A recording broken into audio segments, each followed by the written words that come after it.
खिलजी वंश, जिसके बारे में हमने पहले ही पढ़ा था कि आखिरकार खिलजी वंश क्या है, कि खिलजी वंश के बारे में हम पहले ही पढ़ चुके हैं। अब खिलजी वंश के बारे में हम दोबारा से अध्ययन करते हैं कि खिलजी वंश का क्या है। तो हमने खिलजी वंश में अलाउद्दीन खिलजी पढ़ रहे थे, अलाउद्दीन खिलजी, और अलाउद्दीन खिलजी के अंदर हम पढ़ रहे थे उत्तर भारत अभियान।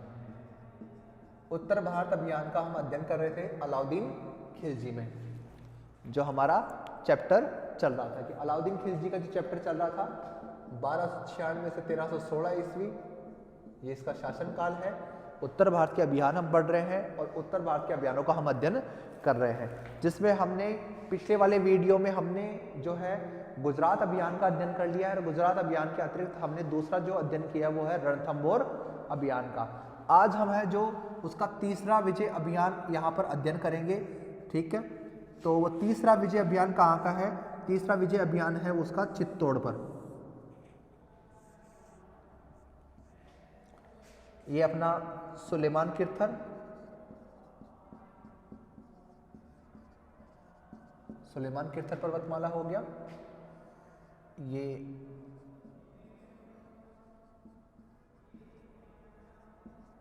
हिमालय पर्वतमाला, ठीक है। अब हम इसकी बात कर लेते हैं कि हमने कहाँ तक अध्ययन कर लिया है।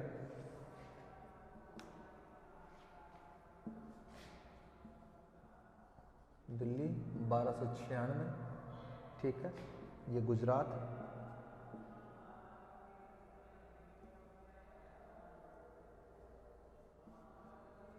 गुजरात जो है 1299 ईस्वी। ये रणथंभौर जो है 1301 ईस्वी। आज हम करेंगे चित्तौड़ 1303 ईस्वी। तो हम चित्तौड़ अभियान कर रहे हैं। अब हम बात करते हैं चित्तौड़ अभियान के लिए। तो चित्तौड़ जो अभियान है उसके आक्रमण करने के कई कारण थे, जिनमें हमें कल चर्चा कर चुका हूं कि आखिर क्या क्या कारण थे। पहला जो कारण था वो तो यही था कि आखिरकार चित्तौड़ का सामरिक महत्व था।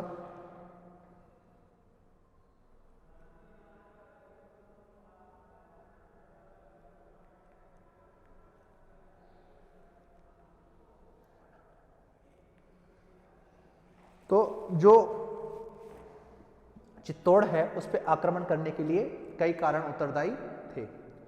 अब उनमें से एक कारण कौन सा उत्तरदायी है कि चित्तौड़ का एक सामरिक महत्व है। चित्तौड़ जो एक ऐसे क्षेत्र का भाग है जहां पर उसका बहुत ज़्यादा कह सकते हो कि प्रयोग में लिया जा सकता था उस क्षेत्र को, कि एक युद्ध की स्थली वो था। बहुत आवश्यक जगह है व्यापार के लिए भी, और कह सकते हो कि सुरक्षा की दृष्टि से भी चित्तौड़ महत्वपूर्ण था। चित्तौड़ की जो यानी उपयोगिता है या फिर जो उसका महत्व है, उसी कारण अलाउद्दीन खिलजी ने यहाँ पर आक्रमण किया था। अब जो चित्तौड़ है उस पर अधिकार करने के लिए कहा जाता है कि चित्तौड़ पर अधिकार करने से पूर्व जो अलाउद्दीन खिलजी है उसने लेटर भेजा था। लेटर भेजकर ये बात कही थी कि आखिरकार मैं आपके क्षेत्र पर अधिकार करना तो ये चाहता हूँ, आप मेरी अधीनता स्वीकार कर लो, नहीं तो मैं आप पर आक्रमण कर दूंगा। तो आक्रमण का भय दिखाया, परंतु जब उस समय वहाँ के जो नए राजा थे रतन सिंह, उन्होंने इसकी स्वाधीनता अपने स्वाधीनता के लिए प्रयास किया और उन्होंने मना कर दिया कि हम आपकी अधीनता स्वीकार नहीं करेंगे। पर यहीं पर एक विवाद खड़ा हो जाता है, जहाँ पर ये विवाद किया जाता है कि अलाउद्दीन खिलजी ने पद्मिनी से संबंध रखने के लिए या फिर कह सकते हो पद्मिनी को प्राप्त करने के लिए उसने ये अभियान किया था। तो मैं आपको यहाँ की यथार्थता बता देता हूँ कि पद्मिनी के लिए उसने क्या किया है। कि ये पद्मिनी वाला जो विवाद है, यानी अलाउद्दीन खिलजी और पद्मिनी वाला विवाद है, तो ये काफ़ी ज़्यादा हिस्ट्री में काफ़ी ज़्यादा पॉपुलर है। हम अब इसकी चर्चा करते हैं कि आखिरकार ऐतिहासिक रूप में इसकी क्या महत्ता है या ऐतिहासिक रूप से कितना सही है। अब हम बात करते हैं आखिरकार ये ऐतिहासिक रूप से कितना सही है। तो ऐतिहासिक रूप से ये बिल्कुल भी सही नहीं है। क्यों नहीं है? क्योंकि यहाँ पर हम बात कर रहे हैं कि आखिरकार 1303 ईस्वी में ना आक्रमण कर रहा है। 1303 ईस्वी में आक्रमण कर रहा है चित्तौड़ पर रानी पद्मिनी को प्राप्त करने के लिए। अब इस घटना का वर्णन कौन कर रहा है? इस घटना का वर्णन कर रहा है मलिक मोहम्मद जायसी। कौन कर रहा है? मलिक मोहम्मद जायसी। मैं अपनी जितनी भी क्लासेस अभी तक हुई हैं उन सभी क्लासेस में जब से ये मुद्दा खड़ा हुआ तब से लेकर आज तक तो मैंने इसी चीज़ को क्लियर किया है, आगे भी मैं इस चीज़ को क्लियर करता रहूँगा कि मलिक मोहम्मद जायसी एक सूफी संत है। पहली बात आप समझिए कि वो एक सूफी संत है। संत है वो एक व्यक्ति, वो कोई राजनीतिक इतिहास नहीं लिख रहा है, वो एक सूफी है। कब हो रहा है? टाइम देखिए 1540 ईस्वी, 1303 ईस्वी, 100 यानी अब बात करें हम टाइम निकालें तो निकलेगा लगभग 197 साल, लगभग 200 साल, 200 साल नहीं सॉरी 237 साल का टाइम निकलेगा, 237 साल बाद में। यानी यहां पर 1303 ईस्वी घटना है और 1540 ईस्वी में इसे लिखा है जायसी ने। मलिक मोहम्मद जायसी जो अवध में रह रहा था उसने ये लिखा है, ठीक, अकबर के समय लिखा है। अब आप थोड़ा इसका यानी कह सकते अकबर के समय समकालीन ये व्यक्ति है, हुमायूं भी इसके समकालीन था, हुमायूं और अकबर के समकालीन ये व्यक्ति है। 1540 ईस्वी में वो ये लिख रहा है। जायसी की बुक है पद्मावत नाम से उसने ये बुक लिखी है। अब हम इसके आगे की बात करते हैं। जब ये बुक लिख चुका है तो उसने फिर किस वे में लिखा है इसे, कि एक सूफी जब ये किताब लिख रहा है तो वो इस वे में नहीं लिख रहा है कि उससे किसी प्रकार से राजनीतिक इतिहास लिखना था। यह तो एक काव्य है। मलिक मोहम्मद जायसी ने जो पद्मावत लिखा है वो एक काव्य है, न कि ऐतिहासिक कृति है। उसने केवल इतिहास के पात्रों को उठाया है, इतिहास के पात्रों का प्रयोग किया है, न कि उसने इतिहास लिखा है। पहली चीज तो ये क्लियर करते हैं, फिर हम बात करते हैं आखिरकार घटना क्या है। ऐतिहासिक कहानियां हमें इस प्रकार से मिलती है कि जो अलाउद्दीन है वो पद्मिनी के रूप सौंदर्य से बड़ा प्रभावित था और उसने उससे प्राप्त करना चाहा। उसकी कहानियां सुनने की मिली, वो तोते की कहानियां, और फिर बोलते हैं कि वो तांत्रिक उसके पास आ जाता है, और मूवी में भी इसी प्रकार से दिखाया गया। तो ये बातें तो बहुत कह सकते रॉबिश हैं कि इस तरीके से कोई चीज़ें होती नहीं है। फिर बात किया जाता है कि आखिरकार उसने रतन सिंह के यहाँ पे गया था, तो रतन सिंह से मिलने जब गया तो उसने पद्मिनी को देखा, पद्मिनी के महल में उसे पद्मिनी दिखाई दी। पहली चीज़ तो ये कि कोई भी व्यक्ति आज भी मैं कह रहा हूँ आज भी, आज के टाइम में आप अच्छी से अच्छी नज़र वाले आदमी को ले जाओ और पद्मिनी के महल यानी जहाँ पे वो तालाब है, तालाब के बीच में बना हुआ पद्मिनी का महल, तालाब के एक कोने में उसे खड़ा कर दो और उस महल में कोई लड़की XYZ जो भी लड़की है उन्हें खड़ा कर दीजिए। मैं गारंटी देता हूं वो कभी भी उसे नहीं देख पाएगा, कभी भी नहीं देख पाएगा। अब कारण क्या है कहीं नहीं देख पाएगा? तो आपने अगर किसी ने भी कोई भी हिस्टोरिकल प्लेस देखा है, किसी ने भी अगर कोई ऐतिहासिक स्थल देखा है, या फिर जिनके कोई पुरानी हवेलियां हैं या पुराने घर हैं, तो आप देखेंगे कम से कम उस समय 5 फुट या 6 फुट तक की हाइट नॉर्मल थी। यानी उस समय लड़कियों की हाइट होती थी। जब हम महाराणा प्रताप की बात करते हैं तो लगभग 60 फुट के समथिंग उनकी हाइट थी, 7 फुट 2 इंच समथिंग हाइट है उनकी। तो उनसे तो बहुत पहले हुई है पद्मिनी, तो उनकी हाइट भी अच्छी थी। अगर 6 फुट की भी उनकी हाइट मानी जाए, 6 फुट की हाइट मानी जाए, तो 6 फुट की यह हाइट हो गई। आज के अकॉर्डिंग इस प्रकार की खिड़कियां हमारे बनी हुई नहीं मिलती है। जो आजकल हम खिड़कियां बनाते हैं उस प्रकार की खिड़कियां उस समय नहीं बनती थी। उनके छोटे छोटे झरोके बनते थे, और वो झरोके कहाँ बनते थे? नीचे की ओर बनते थे। आप देखेंगे, मैंने अपने पुराने घर देखे हैं, उनमें जितनी भी हिस्टोरिकल साइट्स देखी है, या फिर तो उनके झरोके जो झरोकेदार वो काफी ऊपर होते थे या कुछ नीचे होते थे। तो जिससे क्या है कि उनके चेहरे को कोई देख नहीं पाता था। पद्मिनी के महल में इस प्रकार से अगर चारों ओर से व्यू करें तो उसमें से ऐसा कोई साइन अप नहीं मिलता है जहां से आप बता सके कि यहां से उसकी शक्ल दिख जाएगी। 6 फुट का कोई भी व्यक्ति की शक्ल उस जगह से नहीं दिखाई दे सकती, या फिर तो वो बिल्कुल झुकी हुई ऐसे रहे बैठी रहे, तब तो उनकी नजर दिखाई दे, यानी उनकी शक्ल दिखाई दे। और दूसरी बात कि राजपूतों के अंदर ये प्रथा थी कि जो पर्दा प्रथा थी वो उस समय प्रचलन में है। तो मुझे तो ये समझ में नहीं आ रहा कि अगर हम इन चीज़ों पे फॉलो करते हैं उस समय की, अगर स्त्रियों की स्थिति के बारे में बात करते हैं कि पर्दा प्रथा प्रचलित है, अलग से उनके महल बनाए जाते थे, इस प्रकार के महल होते थे कि सीधा वो देख नहीं पाती। आप हवा महल देख के आए, हवा महल में भी बहुत छोटे छोटे झरोखे बने हुए हैं, स्पष्ट तौर से बाहर वाला व्यक्ति उन्हें नहीं देख सकता था। इस प्रकार से उस समय के प्रत्येक घर बनाए जाते थे। अब वो तो राजा की रानी है तो उसको स्पष्ट तौर पे कौन देख सकता था? आखिरकार पॉइंट है ना इसमें। फिर सेकंड जो पॉइंट है कि फिर बोलते कई लोग कि ना आईना, यानी कोई जो कांच था, कांच में से शक्ल दिखाई दी। तो मुझे समझ में नहीं आता, बेवकूफ है। जब बात की जा रही है जो कांच है, उस कांच का प्रयोग जो पहली बार मिलता है, पहली बार प्रयोग का उल्लेख मिलता है हमें अकबर के समय, यानी मुगल काल की देन है कांच। जो हम कांच प्रयोग में ले रहे हैं मुगल काल की देन है, शीशे का। और जो वहां पे रखा हुआ ना शीशा, वो मुगल काल का है, वो उस समय पद्मिनी के समय का नहीं है वो शीशा। फिर सेकंड बात की जाती है कि पानी में झलक देख ली। अरे पानी में झलक देख लेते हैं, अरे पानी स्विमिंग पूल का देखिए आप, स्विमिंग पूल का कितना साफ पानी होता है। आप एक जगह खड़े होते हैं, दूसरी जगह से आपका आदमी देख लेगा क्या आपको? और वो भी हूबहू ऐसी शक्लें। पागल हो रहे हो? या फिर वो झरोके में से सिर्फ गर्दन बाहर निकाल के, कोई भेड़ बकरी तो थी नहीं जो गर्दन बाहर निकाल के पानी देख रही थी। पानी के महल में रहने वाली स्त्री ये थोड़ी देखेगी मेरे को क्या करना है। तो एक कॉमन सेंस वाली बात है कि आखिरकार उस समय की जो कह सकते हो जो स्थिति थी वो बहुत अलग तरीके की थी, वो बहुत अलग तरह का माहौल था उस समय। तो उसका हम स्पष्ट तौर पे कुछ कह नहीं सकते कि शक्ल दिखाई दी थी या नहीं दिखाई थी, पर ये कारण जरूर बताया जाता है कि आखिरकार इस प्रकार का कारण था। ठीक है, तो ये कारण बताया गया कि आखिरकार जो पद्मिनी है उसकी शक्ल देखी गई और उसी कारण क्या है, अलाउद्दीन खिलजी ने वहां पर आक्रमण किया था। तो जो भी इसके पीछे तर्क दिए जाते हैं वो तर्क यथार्थ नहीं है, अवास्तविक है। उनका ऐतिहासिक तौर पे हम खंडन करते हैं। ऐतिहासिक तौर पे हम ये साबित नहीं कर सकते कि अलाउद्दीन खिलजी ने जब वहां पर आक्रमण किया तो उसने एक ऐसी स्त्री को देखा जो इतनी सुरक्षा में रहने वाली महारानी है और वो भी इतने छोटे से महल में रहने वाली, जिसकी खिड़कियां भी सही तरीके से नहीं है, और उसने बड़ी आसानी से उसे देख लिया। नहीं, ये स्वीकार करने लायक बातें हैं नहीं। इतिहास इस बातों को मानना मुझे तो लगता नहीं सही है। फिर हम इसके आगे की बात करते हैं कि आखिरकार आगे क्या हुआ।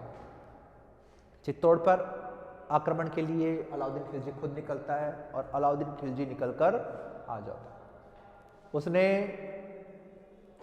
वहां पर जो आसपास के क्षेत्र है उन पर विजय अभियान किए, चित्तौड़ के आसपास के क्षेत्रों को जीत लिया। सब जगह उसने नाकाबंदी कर दी। नाकाबंदी इसलिए कर दी कि किसी भी प्रकार से चित्तौड़ के राजा को सहायता ना मिले, चित्तौड़ के राजा को सहयोग ना मिले, तो इसके लिए उसने आक्रमण किया था। और आक्रमण करके क्या, चित्तौड़ पर अधिकार करने के लिए योजना बना ली।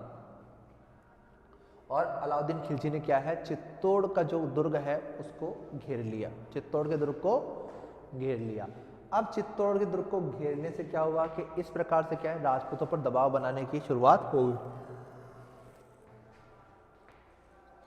राजपूत शासक, उस समय जो नया नया शासक था रतन सिंह, उस पर दबाव बनाया गया कि आखिरकार आप अलाउद्दीन खिलजी की अधीनता स्वीकार कर ले। अलाउद्दीन खिलजी बाहर खेमा डाले हुए बैठा था, अपनी विशाल सेना लिए हुए बैठा था, उल्लू खां के साथ में आया हुआ था। अब ये राजस्थान में उसका दूसरा आक्रमण है और उत्तर भारत का उसका दूसरा आक्रमण है, जहां उसे सेना का नेतृत्व करके खुद आना पड़ा। राजस्थान का गौरव देखिए उस समय कि जब भी उस समय दिल्ली का शासक खुद आता है यहाँ पर विजय प्राप्त करने के लिए, न कि किसी सेना नायक को भेजा जाता था बल्कि खुद ही आना उसे पड़ता था। तो इस प्रकार क्या है, जो भारत पर कह सकते हो अन्य स्थानों पर वह किसी को भी भेज सकता था, परंतु जब उसे राजस्थान की बात आई तो उसे खुद ही यहाँ पर आना पड़ा। अब इसके बाद में होता क्या है कि वह आकर घेरा डाल लेता है, चारों तरफ से उसे घेर लेता है और उसने क्या है कि नाकेबंदी कर दी। अब क्या है, कहा जाता है कि जो अलाउद्दीन खिलजी है उसने चतुराई से कार्य लिया। चतुराई से कार्य किस प्रकार से लिया, उसने चित्तौड़ पर आक्रमण करते समय चित्तौड़ का जो यानी पानी था उसमें गोरख मिला देना उस भूसा में, यानी उनका जो कह सकते हो एक तरह से मुस्लिम में कोई कार्रवाई ही है वो की उसने, गोरख मिलाना, हड्डियों का चूरा मिला देना खाने में ताकि वो खाने पीने के लिए तरस जाए, परंतु ऐसा कुछ नहीं हुआ था। चित्तौड़ में आखिरकार जो है वो महाराजा रतन सिंह थे, महाराणा रतन सिंह थे, उन्होंने ही अपने स्वर निर्णय से वहाँ पर आक्रमण किया था। उन्होंने खुद ही वहाँ पर यानी अपने राज्य को बचाने के लिए युद्ध किया था। कुछ समय तक ये घेरा चलता रहा। जब जैसे ही बरसात का समय खत्म हुआ, लगभग अगस्त के आसपास का समय था 1303 का, और उस समय ये डिसाइड हो जाता है कि आखिरकार अब हमें अंतिम युद्ध लड़ना पड़ेगा। रतन सिंह ने अंतिम युद्ध का प्रण लिया और रानी पद्मिनी ने जौहर का प्रण ले लिया। रानी पद्मिनी ने उस समय जौहर किया है और यह जौहर उस समय का सबसे बड़ा जौहर माना जाता है। भारत के इतिहास का सबसे बड़ा जौहर माना जाता है रानी पद्मिनी का। रानी पद्मिनी के साथ उस समय जो स्त्रियों ने भाग लिया वो जौहर उस समय माना जाता है। अब उधर रतन सिंह युद्ध में शामिल हो जाते हैं और युद्ध में वह काफ़ी देर तक युद्ध करते रहते हैं और अंतिम समय में वो भी मारे जाते हैं। तो इस प्रकार 1303 ईस्वी में चित्तौड़ पर क्या है, रतन सिंह का अधिकार हो जाता है। रतन सिंह की मृत्यु हो जाती है और चित्तौड़ पर अलाउद्दीन खिलजी का अधिकार हो जाता है। इस प्रकार अलाउद्दीन खिलजी क्या है, चित्तौड़ के दुर्ग पर अधिकार कर लेता है। अब एक क्वेश्चन और खड़ा हो जाता है यहाँ पर, वो ये है कि जब अलाउद्दीन खिलजी ने चित्तौड़ पर आक्रमण किया था तो उस समय कितनी स्त्रियों ने जौहर किया है। अब मैं आपको एक्सप्लेन करता हूँ साइंटिफिक आइडियाज के अकॉर्डिंग, कि बोलते कि 16,000 स्त्रियों ने जौहर किया। दूसरी तरफ बोलते हैं 1600 स्त्रियों ने जौहर किया। इनमें से कौन सा सही है? इनमें से सही है 1600 स्त्रियों वाला।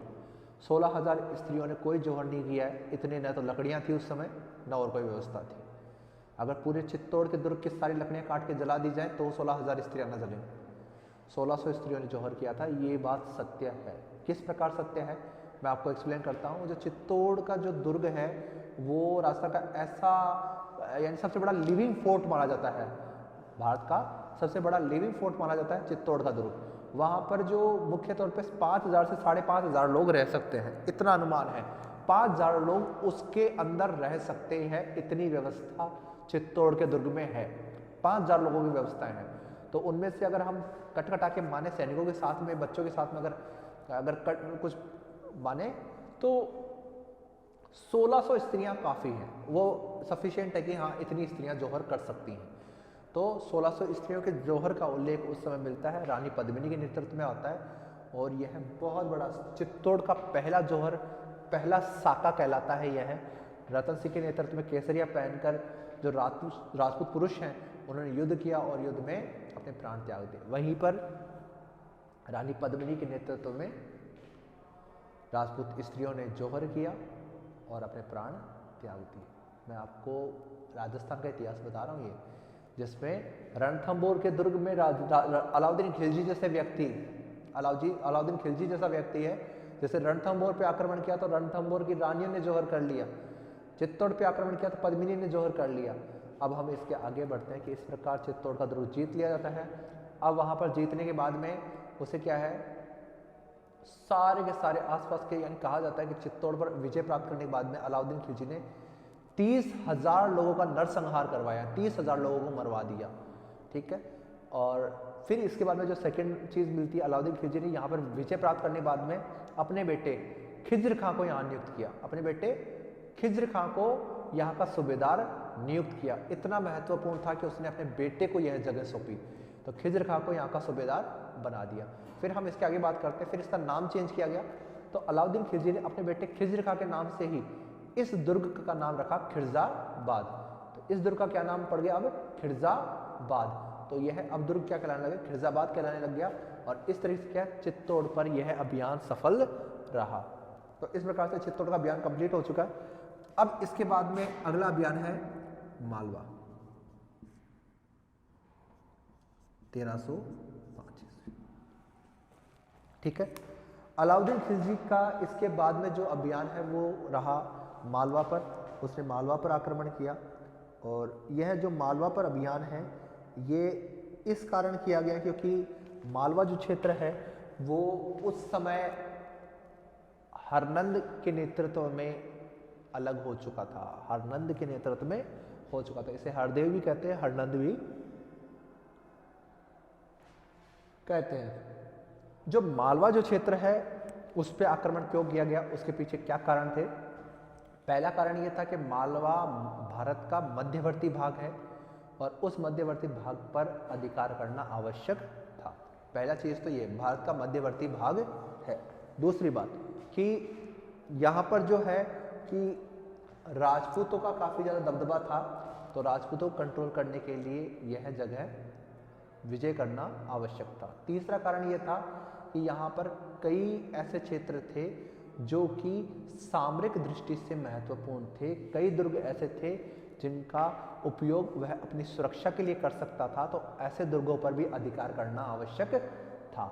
अब इसके बाद में चौथा कारण था कि यहाँ पर जो है कि जो मालवा जो क्षेत्र था, मालवा जो क्षेत्र है उस पर अधिकार करने से उसे एक बेनिफिट यह मिलता कि नीचे दक्षिण तक जाने के लिए उसे सुगम मार्ग मिल जाता, दक्षिण तक जाने के लिए उसे सुगम मार्ग मिल जाना था। तो दक्षिण तक जाने के लिए देवगिरी या दक्षिण भारत विजय के लिए मालवा को जीतना आवश्यक था, तो मालवा क्षेत्र पर विजय प्राप्त करना उसके लिए जरूरी था, दक्षिण विजय के लिए यह करना आवश्यक था। अब हम इसके आगे की बात करते हैं कि मालवा जो क्षेत्र है वो दक्षिण विजय के अलावा मालवा क्षेत्र में धन संपदा भी अच्छी थी, तो वहां पर अधिकार करके उसके धन को भी लूटना चाहता था। फिर इस प्रकार से क्या है, इन्हीं कारणों से क्या मालवा पर आक्रमण किया गया। पर इनमें जो सबसे महत्वपूर्ण कारण है वो ये कारण है कि अलाउद्दीन खिलजी क्या है, विश्व विजय का स्वप्न देख रहा था, वह विश्व विजय प्राप्त करना चाहता था, विश्व विजय के लिए वो अभियान कर रहा था। जब इन अभियानों के लिए उसे यानी आसपास के क्षेत्रों को जीतना था, तो उसने उन्हीं क्षेत्रों को जीता जो उसके आसपास के थे और जो उसके आगे के विजय अभियान को सुगम बना सकते हैं। पहले तो जो उसके आसपास के क्षेत्र है वो, दूसरा वो क्षेत्र जो उसके विजय अभियान को सुगम बनाए यानी आसान कर दे। अगर वो मालवा की बजाय पहले जाहुलोड़ जीतता तो कोई फल नहीं मिलता, फिर वो ऐसे घूम के थोड़ी ना आता। तो इसलिए क्या है, उसने उन्हीं क्षेत्रों को जीता जहां पर उसको सुगमता से अपने विजय अभियान करने में सफलता मिले। तो उसने इसी कारण से मालवा पर अभियान किया था और मालवा पर विजय अभियान उसने बड़ी आसानी से किया। अब हम बात करते हैं कि हरनंद देव जो थे उस समय मालवा के प्रमुख व्यक्ति थे जिनके नेतृत्व में राजपूत उभर के आ रहे थे। हरनंद के नेतृत्व में राजपूत उभर रहे थे और खिलजी यानी अलाउद्दीन खिलजी का विरोध उस समय चल रहा था। अब अलाउद्दीन खिलजी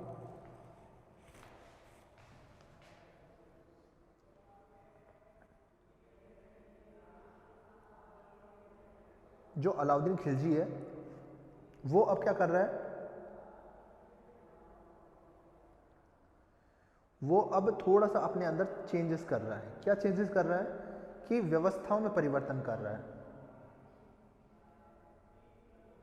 ठीक है, अलाउद्दीन खिलजी अब व्यवस्था में परिवर्तन कर रहा है। अब वो यहाँ पर क्या है, अपने सेनापतियों को भेजता है मालवा पर विजय के लिए। हरनंद देव के विरुद्ध वह अपनी सेना भेज देता है। सेना पहुंचती है, जब मालवा पहुंचती है तो मालवा के आसपास के क्षेत्रों को जीतती भी जाती है, यानी ऊपर से वह ग्वालियर आसपास के क्षेत्रों पर विजय प्राप्त करती हुई मालवा में एंटर हो जाती है, मांडू तक वह पहुंच जाती है। मांडू आसपास के क्षेत्रों को विजय प्राप्त कर लेती है, बिलसा को जीतती है, उज्जैन को जीतती है। तो इस प्रकार के आसपास के क्षेत्रों से विजय मिलती है। अब हरनंद देव से उसका युद्ध होता है, 1305 ईस्वी में युद्ध होता है। हरनंद देव इस युद्ध में पराजित होता है और इस प्रकार क्या है 1305 ईस्वी में मालवा पर क्या है अधिकार हो जाता है अलाउद्दीन खिलजी का। अलाउद्दीन खिलजी ने अपने सेनापति को माध्यम से ही 1305 ईस्वी में मालवा पर आक्रमण करके मालवा पर विजय प्राप्त कर ली थी। तो इस प्रकार 1305 ईस्वी में जो मालवा का क्षेत्र है वो विजित हो जाता है और मालवा का क्षेत्र विजित होने से दक्षिण भारत का अभियान भी सफल होने की संभावना बढ़ जाती है। अब क्या उसने मालवा का जो क्षेत्र है उसको अपने कंट्रोल में करने के लिए काम शुरू कर दिया।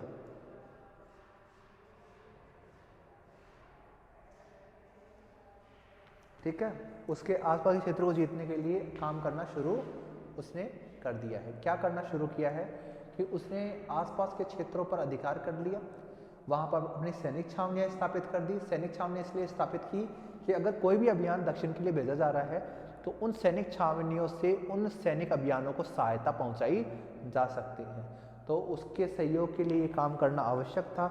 अब यह काम किस प्रकार से किया जा रहा है? सैनिक छावनियों में उसने सैनिक रखे, सैनिक छावनियों में उसे अभी कहाँ क्या करना है कि आसपास के क्षेत्रों से उसे सहयोग मिल रहा है, आसपास के क्षेत्रों से उसने क्या है सहायता लेकर उसने अपने आप को वहाँ पर स्ट्रॉन्ग कर लिया था। तो मालवा क्षेत्र में वह कार्यरत हो गया, मालवा क्षेत्र पर उसने विजय प्राप्त कर ली।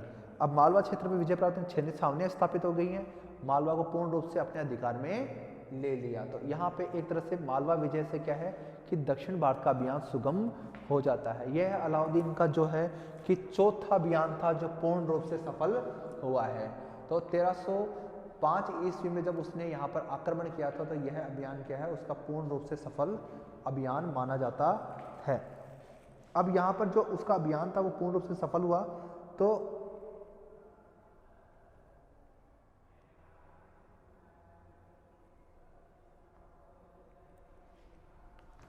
अब यहाँ पर अधिकार कर लिया है, अधिकार करने के बाद उसने क्या किया मैं आपको एक्सप्लेन करता हूँ कि सैनिक छावनियाँ स्थापित हो चुकी हैं।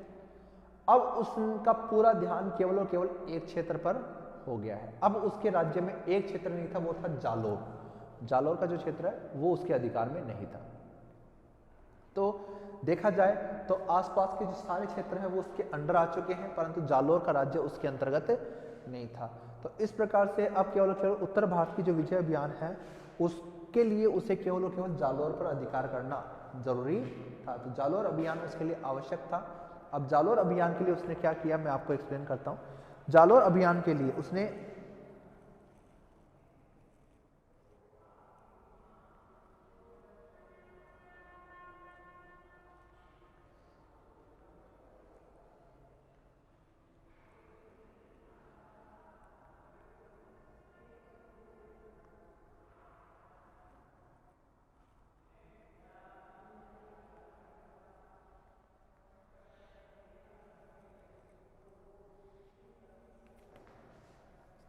तो इस प्रकार से अब हम बात करते हैं अगली कि यहाँ पर वो क्या कर रहा है जालोर अभियान के लिए निकलता है। अब हमें जो अगला जो पॉइंट करना है वो जालोर अभियान करना है और 1311 ईस्वी में ये अभियान हुआ था। तो 1311 ईस्वी में जो है जालोर अभियान अलाउद्दीन खिलजी ने स्टार्ट किया था। और अब ये जालोर अभियान उसने जब स्टार्ट किया था तो यह उसका अंतिम उत्तर भारत का अभियान है, यह उसका अंतिम युद्ध है जो उत्तर भारत के लिए उसने लड़ा है। इसके बाद में उसने कोई युद्ध नहीं लड़ा, जालोर के अतिरिक्त उसने और कोई युद्ध नहीं किया। अब उसने जब इसके लिए युद्ध नहीं किया तो अब मैं आपको एक्सप्लेन करता हूँ जालोर में उसने किस प्रकार से युद्ध किया। जालोर पर अभियान करने का कारण क्या था? पहली बात तो जालोर का दुर्ग है वो एक तरह से ऐसा दुर्ग है जो कि ऊंची पहाड़ी पर बना हुआ है, चारों ओर से कंटीले वृक्षों से घिरा हुआ है। तो एक सुरक्षा की दृष्टि से जालोर का दुर्ग बहुत महत्वपूर्ण था। दूसरी बात हम करते हैं कि जो उस समय जो जालोर का जो दुर्ग है वहाँ का जो शासक है कानर देव वो उस समय का सबसे पराक्रमी शासक माना जाता था। तो उसकी पराक्रमता के कारण उसका काफ़ी ज़्यादा महत्व था। तो जो अलाउद्दीन खिलजी है उसने यहाँ पर इसलिए आक्रमण क्यों किया क्योंकि वह जालोर के दुर्ग में एक सामरिक महत्व के कारण देख रहा है और दूसरा यहाँ पर उसका एक सामरिक महत्व है। फिर जो उस समय का जो राजा है कानर देव वो एक महत्वपूर्ण शासक है जिसने बहुत ही सरलतापूर्वक आसपास के क्षेत्रों पर अपना दबदबा बना रखा था। तो इसी कारण उसका काफ़ी ज़्यादा महत्व है। अब जो ये कानर देव हैं इन्होंने क्या किया है कि इन्होंने अलाउद्दीन खिलजी के विरुद्ध एक सशक्त आक्रमण पहले भी कर रखे थे और इसी कारण उनका काफ़ी ज़्यादा नाम था पहले भी।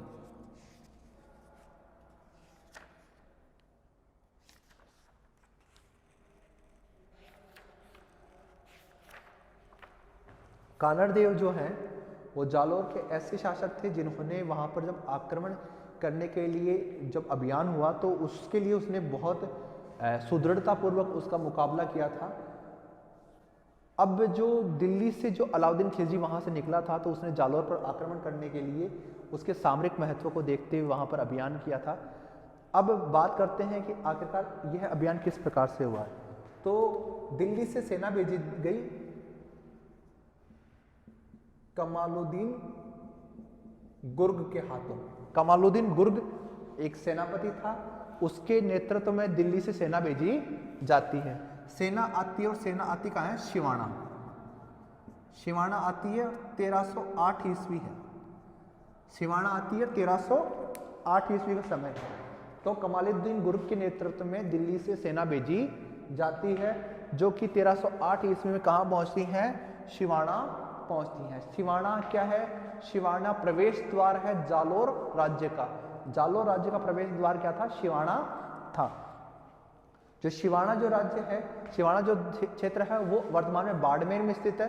बाड़मेर में यह दुर्ग स्थित है और इस दुर्ग का उस समय जो किलेदार था उसका नाम है शीतल देव। शीतल देव इस समय का यहाँ का दुर्गपाल था, दुर्ग रक्षक था। तो शीतल देव के विरुद्ध यहाँ पर कमालुद्दीन गुर्ग को भेजा जाता है। अब जब कमालुद्दीन गुर्ग यहाँ पहुँचता है तो पहुँचने के बाद में वो क्या करता है? यहाँ पर वो एक तरह से कह सकते हो कि उसने बहुत जल्दी ही आसपास के क्षेत्रों पर अपना कंट्रोल करना शुरू कर दिया। कमालुद्दीन ने क्या किया कि आसपास के क्षेत्रों पर कंट्रोल कर लिया। बाड़मेर से जो भी उसे सहायता मिल सकती थी उससे अलग कर दिया। शिवाना को चारों ओर से घेर लिया गया और अब क्योंकि ये मरुस्थलीय इलाका है तो आसपास से उन्हें कुछ मिल नहीं सकता था, तो काफी समय तक घेरा डाले रखे, परंतु कमालुद्दीन गुर्ग यहाँ पर खुद फंस गया कि आखिरकार वो किस प्रकार से वो आक्रमण करे, क्योंकि उससे तो खुद गर्मी का और उसके आसपास के ऐसे क्षेत्रों का उसे अनुभव था नहीं।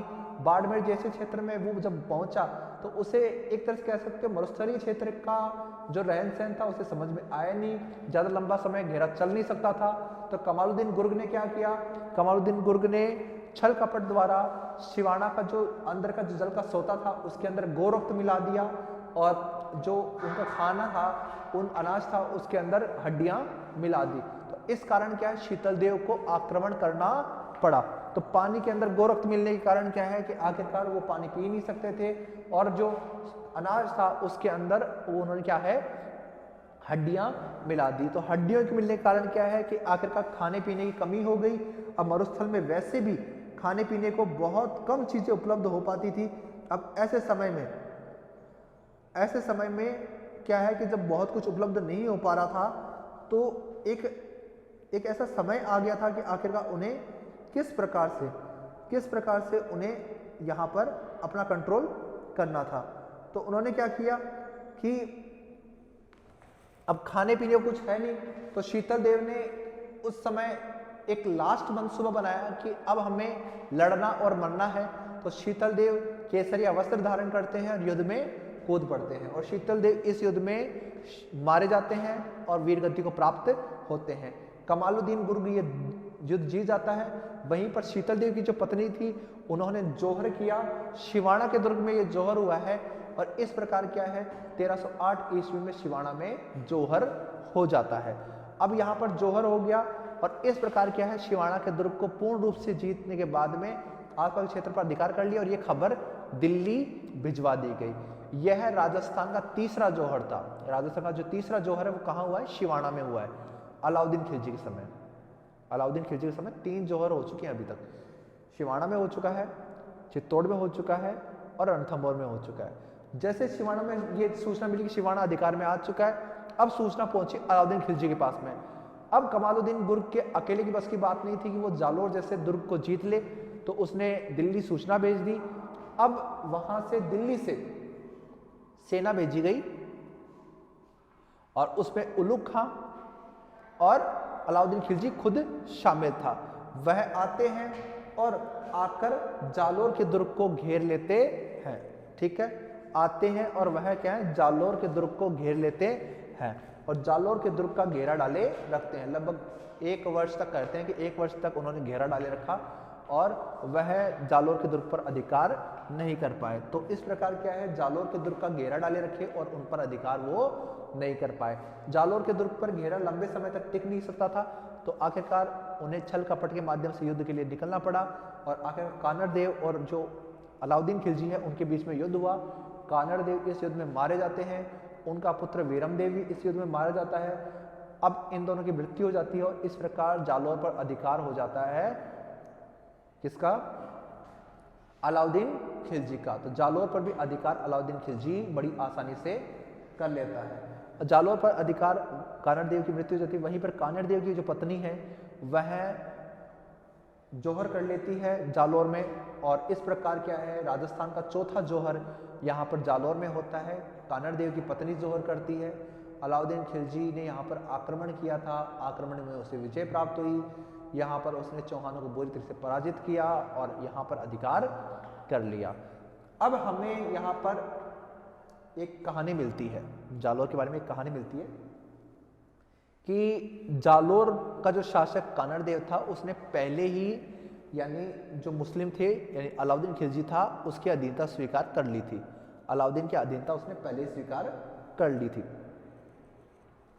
उसने अधीनता स्वीकार करने के बाद में अपना बेटा दिल्ली भेजा था कि आखिरकार मैं आपकी अधीनता स्वीकार कर रहा हूं, तो मेरा बेटा आपके पास पत्र लेकर आ रहा है। वीरम देव को भेजा, वीरम देव वहां पहुंचा, दरबार में गया, तो वीरम देव के रूप सौंदर्य को देखकर, वीरम देव के यानी एक कह सकते पर्सनैलिटी को देखकर, यानी दिखने में बड़े हैंडसम थे उस समय वीरम देव, तो वीरम देव को उन्होंने देखा तो बड़ी यानी उनकी जो अलाउद्दीन की बेटी थी वो बहुत ज़्यादा यानी कह सकते हो इम्प्रेस हुई, उन्होंने बहुत ज़्यादा इम्प्रेस हुई। तो उसकी यानी पर्सनैलिटी देखकर अलाउद्दीन की बेटी उस पर मोहित हो गई, उसे बोलती है कि मैं आपसे शादी करूंगी। वो फिर वीरम देव तो क्या है, वो ऐसी स्थिति को उस समय जवाब देना उचित नहीं समझा और वो जालोर वापस आ जाते हैं। जालोर वापस आ गए, जालोर वापस आ गए तो अलाउद्दीन खिलजी को उसकी बेटी बताती है मुझे तो वीरम देव से शादी करनी है।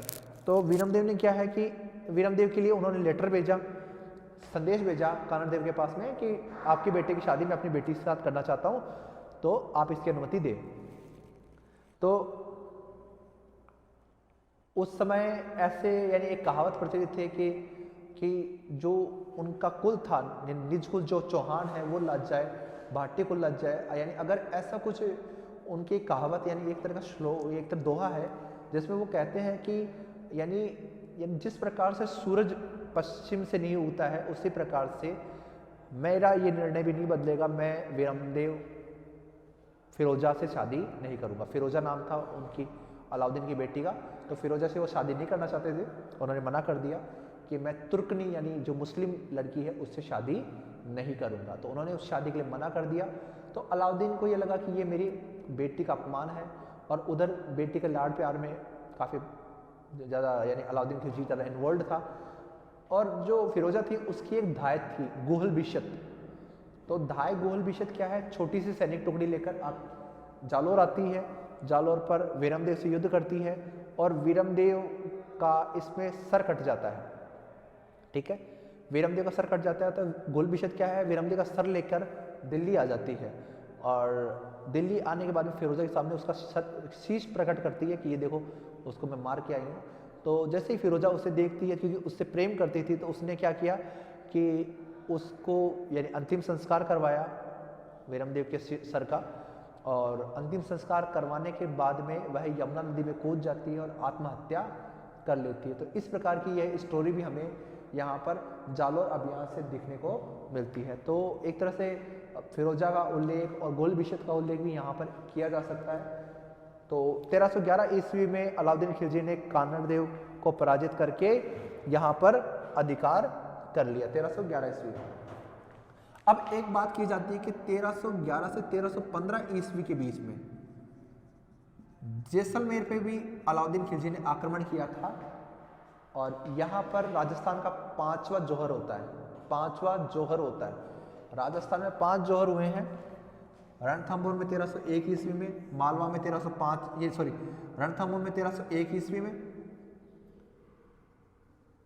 चित्तौड़ में 1303 में, शिवाड़ा में 1308 में, जालोर में 1311 ईस्वी में और 1315 ईस्वी तक बीच में, 1311 से 1315 के बीच में जैसलमेर में। कहते हैं कि जालोर से लौटने के पश्चात उसने जैसलमेर पर आक्रमण किया था और इस आक्रमण में भाटी जो शासक थे, शायद मूलराज थे, उन्होंने युद्ध किया, केसरिया वस्त्र धारण किया, युद्ध लड़ा, मारे गए और स्त्रियों ने जौहर किया। तो इस प्रकार हम बात कर सकते हैं कि अलाउद्दीन खिलजी राजस्थान के लिए तो ऐसा आदमी था जिसने तो लिंगानुपात ही बदल दिया।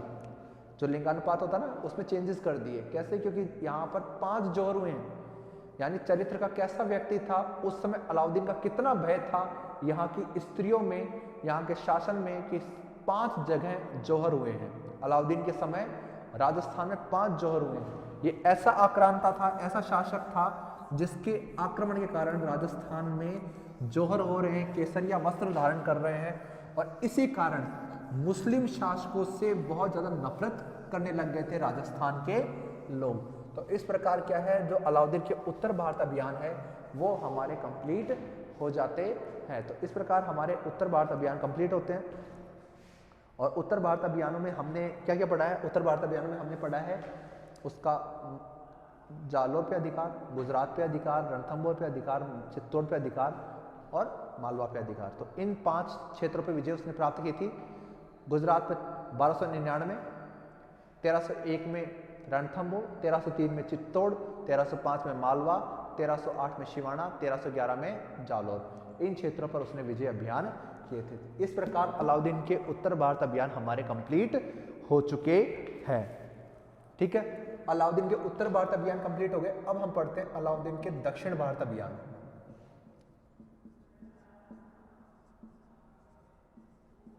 अलाउद्दीन के दक्षिण भारत अभियान।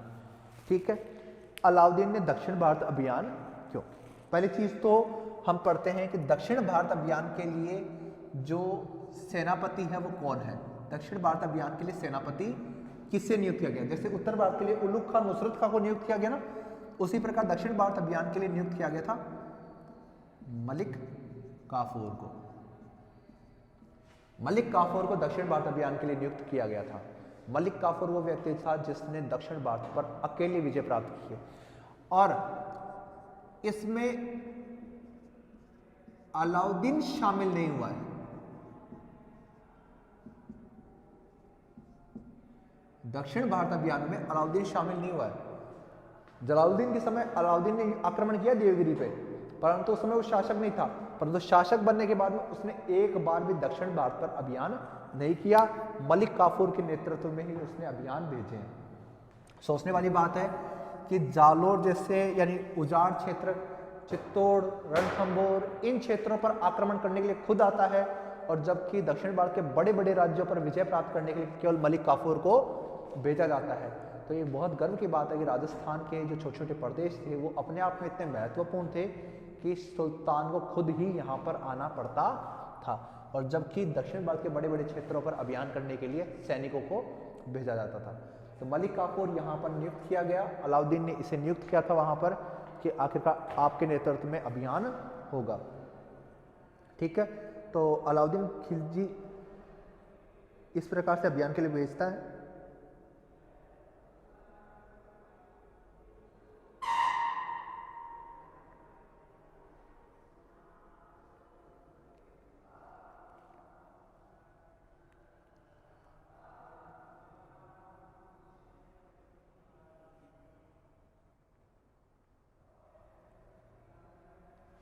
अब हम इसके आगे की बात करते हैं कि दक्षिण भारत अभियान के लिए मलिक काफूर को नियुक्त किया जा रहा है।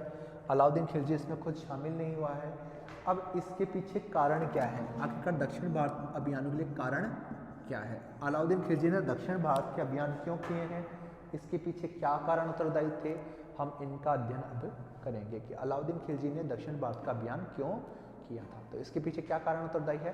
पहला कारण यह उत्तरदायी है कि अलाउद्दीन खिलजी ने दक्षिण भारत पर जो आक्रमण किया है वह पहला जो कारण है वो है कि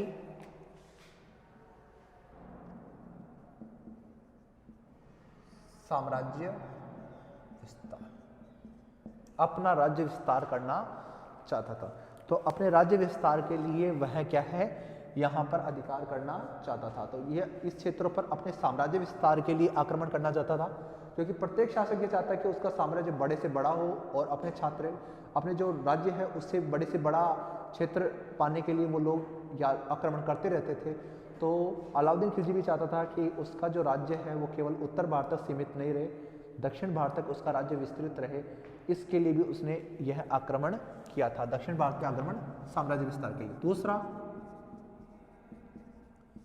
इस्लाम प्रचार प्रसार। दूसरा, जो प्रत्येक मुस्लिम व्यक्ति ये कहता है कि मैं इस्लाम की सेवा करना चाहता हूँ, इस्लाम का प्रसार करना चाहता हूँ, इस्लाम को एक छोर से दूसरे छोर तक फैलाना चाहता हूँ। तो इसके लिए भी जो तत्कालीन सुल्तान हैं वो ये बहाना बनाते थे कि हमें विजय अभियान केवल अपने साम्राज्य के लिए नहीं करनी, हमें इस्लाम का साम्राज्य बढ़ाना है। इससे क्या है कि जो सेना होती थी वो धार्मिक उत्साह उनमें होता था और धार्मिक उत्साह से वो युद्ध करती थी। तो इस प्रकार के वो बहाने बनाया करते थे। तो धार्मिक उत्साह उत्पन्न करने के लिए उन्होंने ये बात कही थी कि आखिरकार हमें जो है इस्लाम का प्रचार प्रसार करना है, हमें इस्लाम की सेवा करनी है, इस्लाम को बढ़ाना है। इस्लाम को बढ़ाने के लिए हमें अलग अलग क्षेत्रों पर आक्रमण करना चाहिए, इससे अल्लाह खुश होगा। इसके लिए उन्होंने इस्लाम प्रचार के लिए आक्रमण किया था। फिर अगला जो तीसरा कारण है,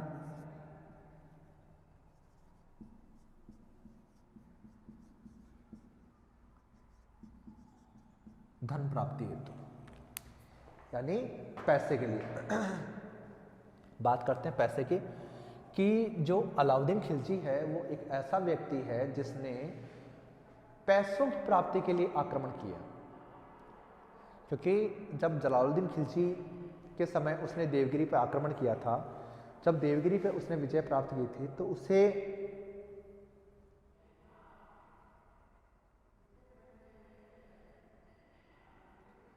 जब उसने वहां पर आक्रमण किया था,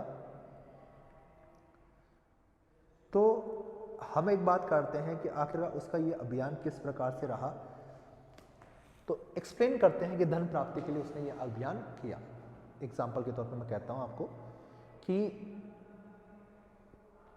जो उसने यानी देवगिरी पर अभियान किया था जलालुद्दीन के समय 1294 ईस्वी में जब अभियान किया था, तो जब देवगिरी से उसे धन लेके लौटा था ना, तो उससे बहुत से हाथी मिले थे।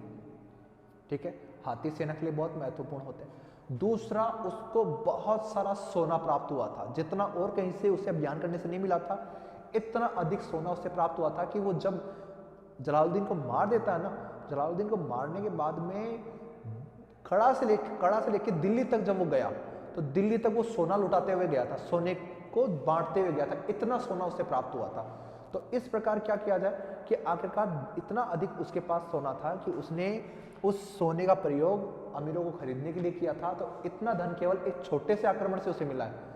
तो अलाउद्दीन के मन में ये बात बैठ गई थी कि आखिरकार देवगिरी एक तो छोटा सा राज्य है, इसके अतिरिक्त दक्षिण में तो बहुत बड़े बड़े राज्य हैं जहां पर सोना बहुत ज्यादा मात्रा में होगा। अगर मैं दक्षिण पर अभियान करूंगा तो मुझे बहुत ज्यादा सोना प्राप्त होगा, बहुत ज्यादा स्वर्ण प्राप्त होगा, बहुत ज्यादा धन हमें प्राप्त होगा। तो इसके लिए उसने वहां पर अभियान किया था। तो धन प्राप्ति के लिए उसने ये अभियान किया है। मैं आपको एक एग्जांपल देता हूं, जैसे कि पद्मनाभ मंदिर, इतना ज्यादा स्वर्ण मिला कि अभी तक तो पूरा सोना तोला ही नहीं गया है। ठीक है, पद्मनाभ मंदिर के सोने को नहीं तोला गया अभी तक पूरा। तो इतना ज्यादा स्वर्ण तो वहां के मंदिरों में है। तो उस समय शासक के पास कितना होगा, राजा के पास कितना सारा सोना होगा। तो दक्षिण में आज नहीं, पहले भी बहुत ज्यादा सोना था। तो इसी कारण क्या है, राजाओं का इंटरेस्ट बना हुआ था कि हमें दक्षिण भारत पर अभियान करके उस पर विजय प्राप्त करनी चाहिए। तो इस अभियान के लिए उन्होंने वहां पर धन प्राप्ति के लिए आक्रमण वहां पर किया था। तो धन प्राप्ति के लिए जब आक्रमण किया तो इस चीज के लिए उसने सबसे ज्यादा जोर दिया था, साम्राज्य विस्तार के लिए, इस्लाम प्रचार के लिए, धन प्राप्ति के लिए। चौथा है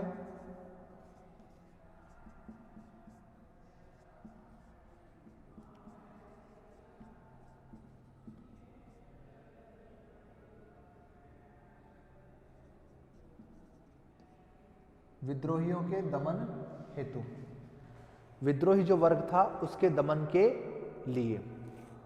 ठीक है। विद्रोही वर्ग के दमन के लिए, विद्रोही वर्ग का दमन के लिए कैसे कि जैसे कि गुजरात का शासक कर्ण बघेल था, तो भाग्य कहाँ शरण लेता है, देवगिरी। तो अब क्या उत्तर भारत पर अभियान करने से जो भी लोग बच गए थे वो कहाँ भाग गए थे, दक्षिण भारत की ओर भाग गए थे, दक्षिण भारत की ओर भाग गए थे। तो इसलिए अलाउद्दीन खिलजी ये चाहता था कि वह दक्षिण भारत पर अभियान करे और अपने विद्रोहियों का दमन कर दे। तो उनके विद्रोहियों की जो शरण स्थली है, शरण लेने का जो स्थान है, वो भी समाप्त हो जाए और उसके विद्रोही कहीं पर ना बचें। वो अपने विद्रोहियों का पूर्ण दमन करना चाहता था। विद्रोहियों के जो कह सकते हैं सहयोगियों का दमन करना चाहता, उसके सहयोगी ना रहे, उनका दमन करने के लिए जरूरी था कि दक्षिण भारत पर अभियान करे। तो विद्रोहियों के दमन के लिए भी उसने ये अभियान किया था। तो इसलिए उसका यह स्वप्न था कि जैसे कर्ण बघेल वहां पर था तो उसको परास्त करना, यानी उससे भी, क्योंकि गुजरात पे अधिकार कर चुका है, आज नहीं तो कल दक्षिण भारत से सहायता प्राप्त करके अगर वो गुजरात पर आक्रमण कर देगा तो दिक्कत हो जाएगी। इसलिए वो चाहता था कि मैं सभी क्षेत्रों पर विजय प्राप्त कर लूं और अपना एक छत्र राज्य स्थापित कर लूं, अपने विद्रोहियों का नाश कर दूं। तो विद्रोहियों के नाश के लिए, दमन करने के लिए उसने दक्षिण भारत पर अभियान किया था। अब जो पांचवा है,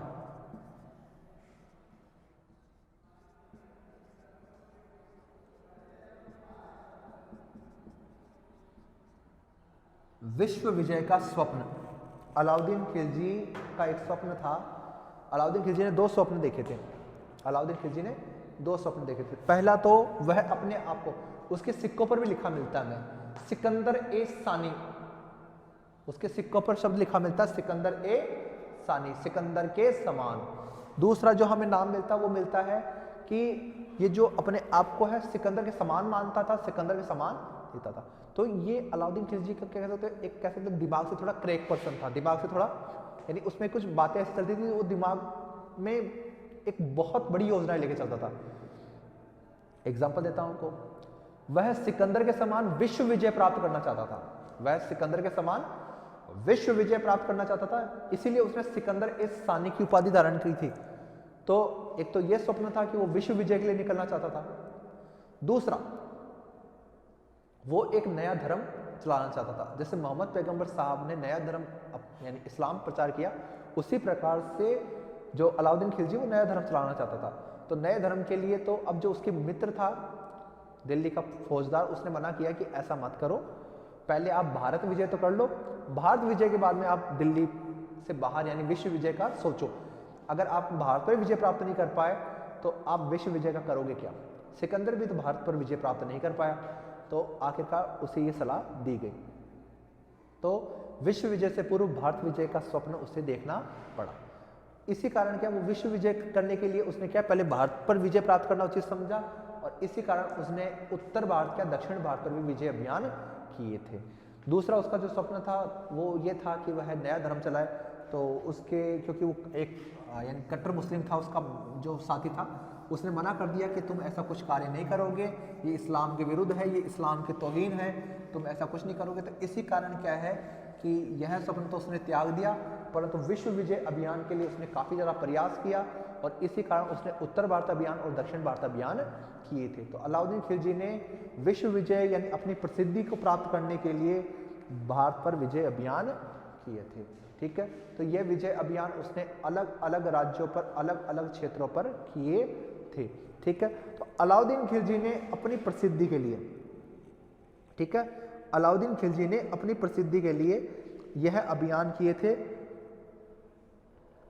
अलाउद्दीन खिलजी के दक्षिण भारत अभियान जो है वो इसी कारण हुए क्योंकि उनको अपने क्षेत्र का विस्तार करना था, अपने क्षेत्र का बढ़ावा करना था, और उसी कारण उसने क्या है वहां पर अभियान किए थे। अब जो अलाउद्दीन खिलजी है उसने क्या है दक्षिण भारत पर बहुत ही ज़्यादा, यानी एक कह सकते हो कठोरता पूर्वक उसने वहां पर अभियान किया था। रणथंबोर, चित्तौड़, इन पर तो खुद ने उसने अच्छी तरीके से अभियान किए थे, खुद उन युद्धों में शामिल हुआ। पर दक्षिण भारत अभियान के लिए उसने जो है 4 राज्यों पर आक्रमण किए थे। देवगिरी, उस समय दक्षिण भारत है तो दक्षिण भारत में 4 राज्य थे। ठीक है,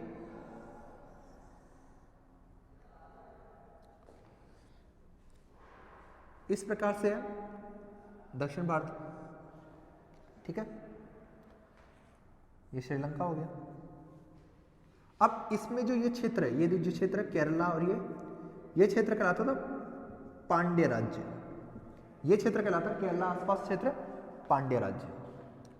ठीक, तो ये मुख्यतः इतना था, नीचे का भाग पांड्य राज्य हो गया। फिर जो ऊपर का थोड़ा बहुत महाराष्ट्र का भाग है, ये भाग कहलाता था देवगिरी। देवगिरी राज्य जो महाराष्ट्र का ऊपर का भाग है, जो वर्तमान में उड़ीसा और उसके नीचे का भाग आंध्र प्रदेश तक का भाग है, ये कहलाता था तेलंगाना। तेलंगाना क्षेत्र कहलाता। और ये बाकी कहलाता होयसल। कर्नाटक और जो तमिलनाडु का क्षेत्र है वो मुख्यतः भाग कहलाता था होयसल। तो देवगिरी, तेलंगाना, होयसल और पांड्य, ये 4 राज्य उस समय दक्षिण भारत पर शासन कर रहे थे। ठीक है, कौन कौन से थे? देवगिरी, तेलंगाना, होयसल और पांड्य, ये 4 राज्य उस समय दक्षिण भारत पर शासन कर रहे थे। इन 4 राज्यों पर विजय अभियान किसने किए हैं? मलिक काफूर ने किए हैं। मलिक काफूर जो कि अलाउद्दीन खिलजी का दक्षिण भारत का सेनापति था, उसने इस पे अभियान किया है। परंतु जो देवगिरी राज्य है, ये एकमात्र ऐसा राज्य है जिस पर अलाउद्दीन खिलजी ने सुल्तान बनने से पहले आक्रमण किया है। देवगिरी वो पहला राज्य है जहां पर अलाउद्दीन खिलजी ने क्या है, सुल्तान बनने से पहले आक्रमण किया था। यानी जब वो बादशाह बना था तो उससे पहले उसने यहां पर आक्रमण उसने कर लिया था। तो यहां पर उसका आक्रमण पहले ही हो चुका है देवगिरी पर, और देवगिरी पर अभियान उसने बहुत पहले कर चुका है। अब हम दूसरी बात करें, देवगिरी पर पहले अभियान कर चुका है जब वो सुल्तान नहीं था। जलालुद्दीन की बिना आज्ञा से उसने देवगिरी पर अभियान किया था, परंतु जब सुल्तान बना तो देवगिरी का शासक स्वतंत्र हो गया, उसने कर देना बंद कर दिया, क्योंकि एलिजपुर जो प्रांत है उसकी जो आय थी वो अलाउद्दीन को देनी थी, परंतु सुल्तान बनने के बाद में एलिजपुर की जो आय है वो उसे नहीं मिली, उससे वहां का पैसा नहीं मिला। तो आखिरकार क्या है, देवगिरी को छोड़कर, यानी देवगिरी जो उसकी अधीनता स्वीकार की थी वो अब कट हो गई। इसी कारण दोबारा से देवगिरी पे आक्रमण करने के लिए मलिक काफूर को भेजा गया, देवगिरी भेजा गया, तेलंगाना पर आक्रमण करने के लिए भेजा गया, होयसल राज्य भेजा गया और पांड्य राज्य में भेजा गया। तो इन 4 राज्यों पर विजय अभियान किए गए। तो इन 4 क्षेत्रों में विजय अभियान किए गए। अब इन 4 क्षेत्रों में से जो ये 3 हैं, ये तीनों के तीनों अलाउद्दीन की शरण में चले जाते हैं, यानी अलाउद्दीन की अधीनता स्वीकार कर लेते हैं। देवगिरी, तेलंगाना, होयसल, ये तीनों के तीनों क्या है, अधीनता स्वीकार कर लेते हैं। किसकी? अलाउद्दीन खिलजी की। जब मलिक काफूर आक्रमण करता तो ये तीनों अधीनता स्वीकार कर लेते हैं। परंतु पांड्य राज्य ऐसा एकमात्र राज्य है जिसने अलाउद्दीन की विजय के पश्चात, यानी अलाउद्दीन ने, मलिक काफूर ने वहां पर विजय भी प्राप्त कर ली, वहां के क्षेत्र को जीत भी लिया, रामेश्वरम तक का क्षेत्र उसने जीता, परंतु विजय प्राप्त करने के पश्चात भी पांड्य राज्य ने अधीनता स्वीकार नहीं की। पांड्य राज्य दक्षिण भारत का ऐसा राज्य था जिसने अलाउद्दीन की अधीनता स्वीकार नहीं की थी। तो इस प्रकार से हम कह सकते हैं कि पांड्य राज्य एकमात्र ऐसा राज्य है जो कि अलाउद्दीन के साम्राज्य का हिस्सा नहीं बना। इसके अतिरिक्त जो है जितने भी क्षेत्र थे उन्होंने अलाउद्दीन की अधीनता स्वीकार कर ली थी, अलाउद्दीन के राज्य का भाग बन चुके थे। तो अलाउद्दीन ने यहाँ पर दक्षिण भारत अभियान के लिए मलिक काफूर को एक विशाल सेना नियुक्त करके भेजी, और इस तरीके से क्या है, वहां पर अभियान उसने कंटिन्यूसली किए। तो अलाउद्दीन का जो विजय अभियान है वो काफी लंबे समय तक यहाँ पर चलता रहा। अब जो अलाउद्दीन खिलजी है उसने यहाँ पर होयसल है, तेलंगाना है, द्वार समुद्र इलाका है, इन क्षेत्रों में जब आक्रमण किए थे ना, तो उन आक्रमण में उसने इनकी अधीनता, यानी यहाँ पे जो शासक थे उन्होंने अधीनता स्वीकार की है, परंतु उसको शासक पद से नहीं हटाया। यानी ऐसा होता ना, जैसे अगर यहाँ पे रतन सिंह को यानी चित्तौड़ पे आक्रमण किया तो रतन सिंह को हटाया गया, उसकी जगह दूसरा नियुक्त किया गया, हमीर देव को मार दिया गया, उसके बाद दूसरा नियुक्त किया गया, कानर देव को मार दिया गया, दूसरा नियुक्त किया गया, कर्ण बघेल को हटा के, यानी उत्तर भारत में तो उसने राजा परिवर्तित कर दिए, परंतु दक्षिण भारत में उसने राजा परिवर्तित नहीं किए। राजाओं से मित्रता कर ली ताकि उसकी शरण में रहें, उनकी अधीनता रहे और उनसे कर मिलता रहे। उत्तर भारत में राजाओं को हटाया गया, दक्षिण भारत से राजाओं को नहीं हटाया गया, केवल उन्होंने अधीनता स्वीकार की, उसी आधार पर उनको उनके पद पर रहने दिया गया।